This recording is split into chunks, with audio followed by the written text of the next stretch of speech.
Museu da República, ou também chamado Palácio do Catete ou Palácio das Águias. E vamos em mais um vídeo de história do nosso Brasil. No começo era chamado Palácio Nova Friburgo, construído entre 1858 e 1867 pelo comerciante e fazendeiro de café, o português, Antônio Clemente Pinto, vulgo Barão de Nova Friburgo. Sua concepção em estilo eclético é resultado do trabalho de artistas estrangeiros de renome, como o arquiteto Gustave Venelt e os pintores Emil Bausch, Gastão Tassini e Mário Bragaldi. Em 1910 essas esculturas foram substituídas por 7 águias de bronze de autoria do escultor Rodolfo Bernardelli, que renderam ao prédio o apelido de Palácio das Águias. Esse portão foi feito na Alemanha em 1864. Em 1889, passados 20 anos da morte do barão e de sua esposa, o palácio foi vendido à Companhia do Grande Hotel Internacional e, posteriormente, antes que fosse instalada qualquer empresa hoteleira no imóvel, foi vendido ao maior acionista da companhia, o conselheiro Francisco de Paula Mayrink. Em 18 de abril de 1896, durante o mandato do presidente Prudente de Moraes, à época exercido em caráter interino pelo vice Manuel Vitorino, o palácio foi adquirido pelo governo federal para sediar a presidência da República, anteriormente instalada no Palácio do Itamaraty. Dela participaram importantes pintores brasileiros como Antônio Parreiras e Décio Vilares e o paisagista Paul Villon, este responsável pela remodelação dos jardins. Foi palco de intensas articulações políticas, como as declarações de guerra à Alemanha, em 1917, serviu de recepção aos reis da Bélgica, em 1920. Foi o local do velório do presidente Afonso Pena, em 1909, e o suicídio de Getúlio Vargas, em 1954. No ano de 1938, durante o Estado Novo, o palácio e seus jardins foram tombados pelo Instituto do Patrimônio Histórico e Artístico Nacional, IPHAN.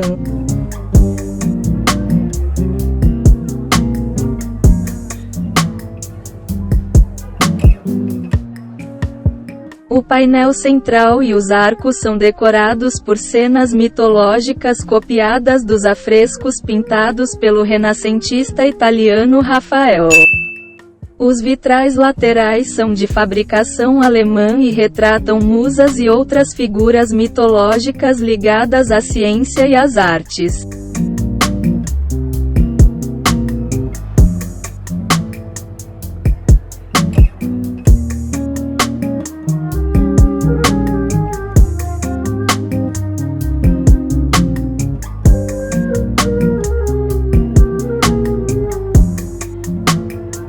Essa escultura representa Afrodite, a deusa do amor, da beleza e da sexualidade. É uma cópia idêntica da estátua que fica no Museu Nacional de Nápoles, na Itália. Nesse segundo andar é chamado de piso nobre, destinado a recepções e cerimônias, tanto na época do barão quanto da presidência da República. Sede do poder republicano por quase de 64 anos, 18 presidentes utilizaram suas instalações. Coube a Juscelino Kubitschek encerrar a era presidencial do edifício, com a transferência da capital federal para Brasília em 21 de abril de 1960. O Salão de Banquetes. No teto do salão vêem-se estuques com frutos, pinturas de naturezas mortas nos arcos, e o painel central é uma cópia adaptada da obra de Ana, a Caçadora, do italiano Domenichino.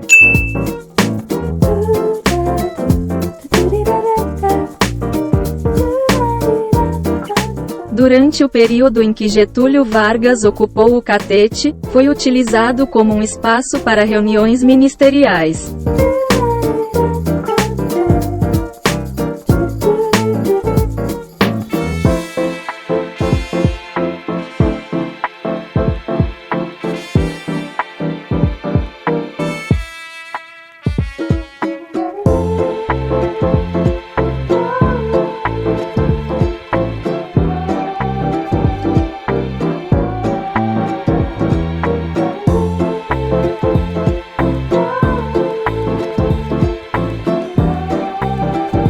Esse é o Salão Mourisco.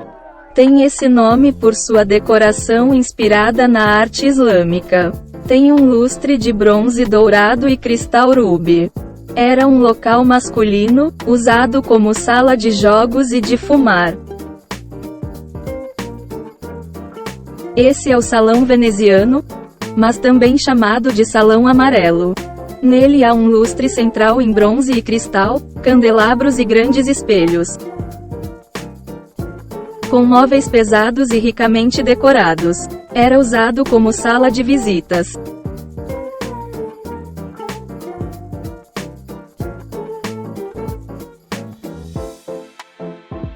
Na República, o salão foi usado como sala de música e para a realização de saraus.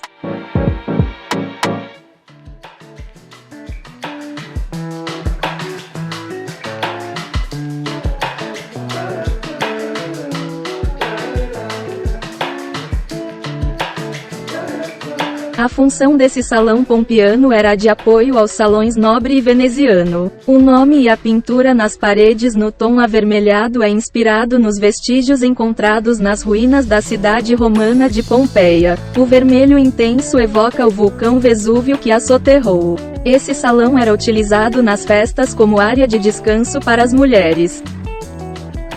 Esse é o Salão Nobre, ou também chamado Salão de Baile, que relembra a vida social e o luxo da corte. E na parte superior das paredes, pinturas em semicírculo referem-se à vida de Apolo, o deus da música e da poesia. Era da varanda deste salão que o presidente se dirigia à multidão reunida do lado de fora do palácio em ocasiões especiais como a cerimônia de posse.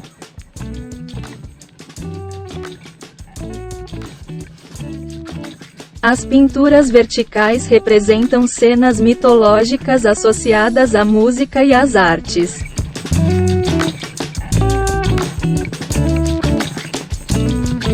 Esse é o Salão Francês, mas também chamado de Salão Azul. Servia de apoio às recepções e festas oferecidas no palácio, onde os convidados podiam sentar e descansar.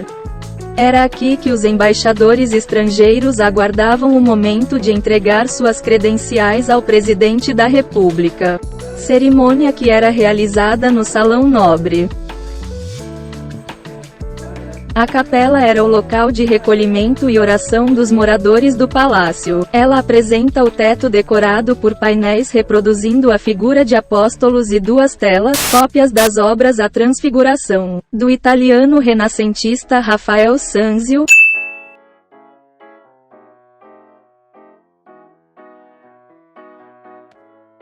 e Imaculada Conceição, do espanhol barroco Bartolomé Murillo. Para a instalação da presidência da República, a decoração foi conservada. No período republicano, só foi usada como capela no casamento da filha do presidente Rodrigues Alves e no velório do presidente Afonso Pena.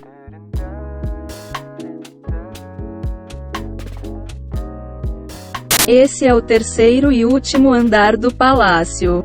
Esse andar era destinado aos aposentos privados da família do Barão de Nova Friburgo, e mais tarde das famílias dos presidentes enquanto moravam nesse palácio. Para a instalação da presidência, novos móveis e objetos funcionais e decorativos foram encomendados. Com o passar do tempo, o mobiliário e a decoração foram sendo alterados de acordo com as necessidades e gostos de cada morador.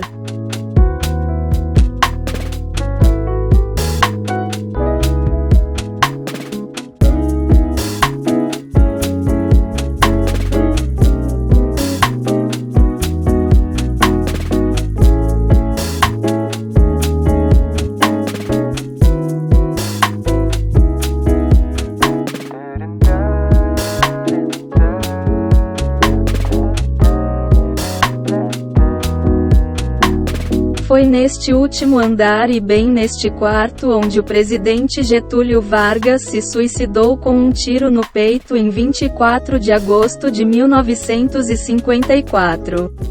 Logo após a morte do ex-presidente, a mobília foi transferida do Palácio do Catete para uma sala do Museu Histórico Nacional, na qual se buscou recriar o cenário onde ocorreu o episódio.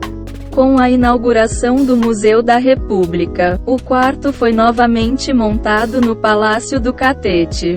Nele são expostos o pijama usado por Getúlio naquela madrugada, a pistola e a bala utilizadas na ocasião.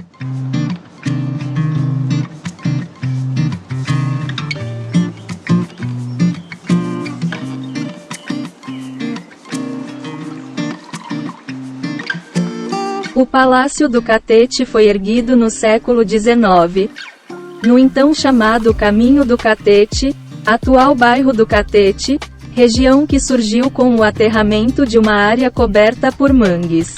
Com base em decreto presidencial de 8 de março de 1960, passou então a ser organizado para abrigar o Museu da República, inaugurado a 15 de novembro do mesmo ano.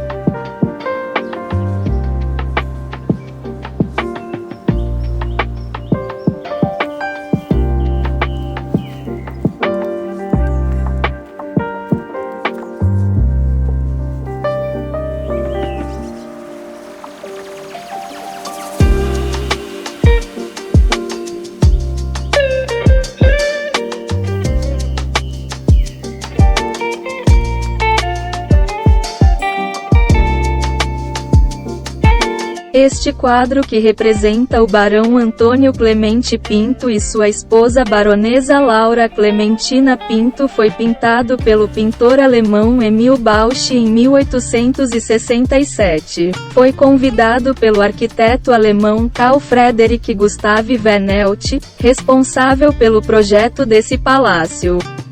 Esse palácio foi construído oficialmente em 1866. Mas o barão e sua esposa não aproveitaram por muito tempo na nova casa, pois ele morreu em 1869 e ela no ano seguinte. Em 1889 foi vendido para um grupo de investidores da companhia Grand Hotel Internacional, que planejava transformá-lo num hotel de luxo. Mas depois que a República foi proclamada em 1895, foi vendido para a Fazenda Federal, que o incorporou ao patrimônio da União.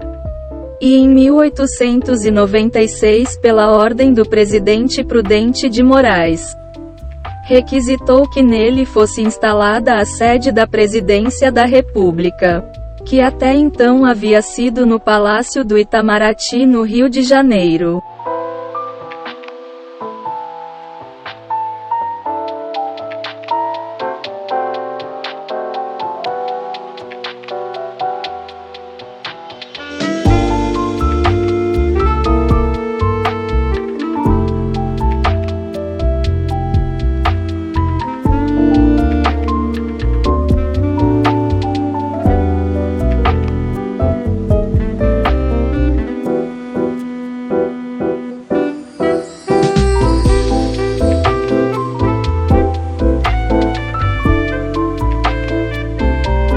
Este local, oficialmente inaugurado como sede da Presidência da República em 24 de fevereiro de 1897, no 6º aniversário da primeira Constituição Republicana, que foi a histórica transição da monarquia para a república, passando de um governo monárquico para uma república federativa.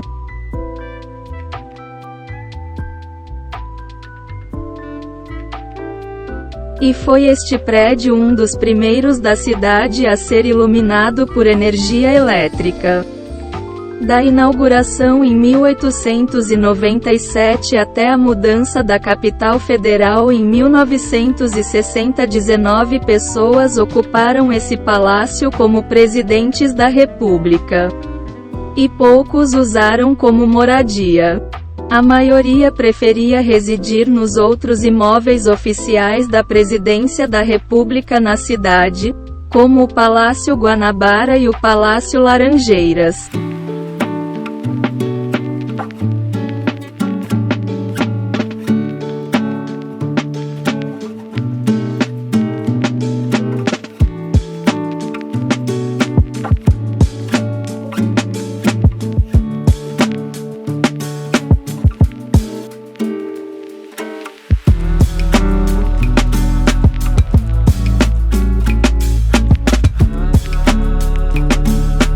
Salão Ministerial. Na época quando o Barão de Nova Friburgo morava aqui, esse salão era usado para pequenas recepções informais que podiam se estender rumo ao jardim graças à varanda que se abre para o pátio interno.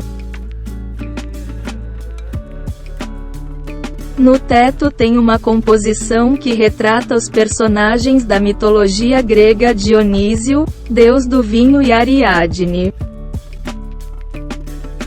Este quadro é chamado de Compromisso Institucional. Pintado em 1896 pelo pintor brasileiro Francisco Aurélio de Figueiredo e Melo.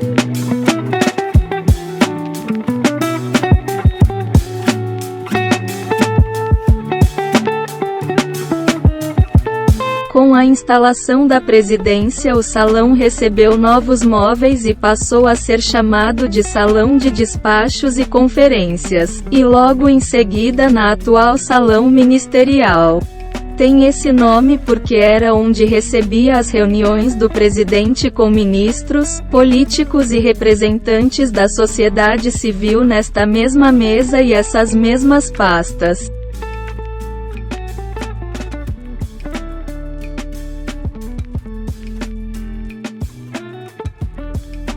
Este quadro é chamado de A Pátria. Pintado em 1919 pelo pintor brasileiro Pedro Paulo Bruno.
Este é o jardim histórico do Palácio do Catete.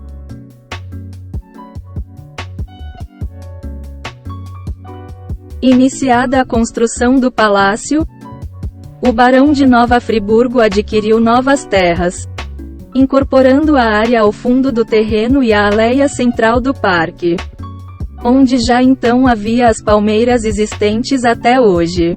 Segundo alguns historiadores, tanto o Jardim do Palácio quanto o do Palácio São Clemente, em Nova Friburgo, também de propriedade do barão, teriam sido feitos pelo paisagista francês Auguste-Marie Françoise Glasiou.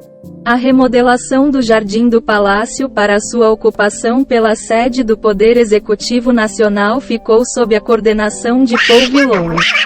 Ainda no parque, seriam adaptados um piquete de cavalaria e cocheiras, próximos à entrada da Praia do Flamengo, no local onde hoje é o prédio da Reserva Técnica do museu. no ano de 1960. Com a criação do Museu da República, o jardim foi aberto ao público.